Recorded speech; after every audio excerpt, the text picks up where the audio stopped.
নমস্কার। কবি সুকান্ত আচার্যের লেখা কবিতা পতাকার 5 রং। বলো তো দেখি, পতাকায় মোদের কয়টি রং আছে?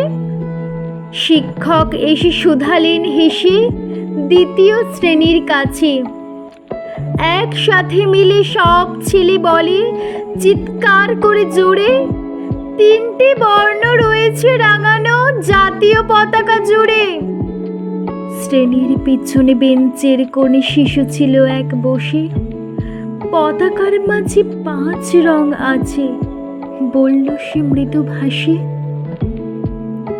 কথা তার শুনে বাকি শিশুগণে হেসে খায় লুটোপুটি। শিক্ষক রেগে বলেন হেকে, বোঝাও কি করে 5টি। মাথা নিচু করে ভয়ার্ত স্বরে সরল শিশুটি বলে, ওপরে গেরুয়া, মাঝখানে সাদা, সবুজ আছে তার তলে, আর আছে আঁকা গোলাকার চাকা, নীল রং আছে এতে। শিক্ষক বলে, এটিকে ধরলে তবুও হচ্ছে 4টে। অবোধ শিশু বলল তখন, রং আছে আর এক। লাল লাল ছোপ দাগ দেখা যায় ওই পতাকার মাঝে। বাবাকে যখন আনলে ওরা কফিনে ঢাকা খুলে, জড়ানো রয়েছে দেহখানা তার পতাকা আর ফুলে।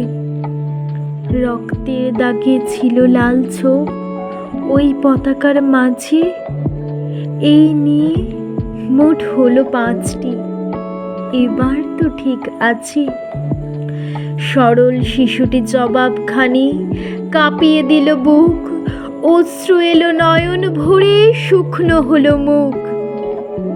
আজও যারা দেশের জন্য করছে বলিদান, স্বাধীনতার শহীদ সম তাদের অমর প্রাণ।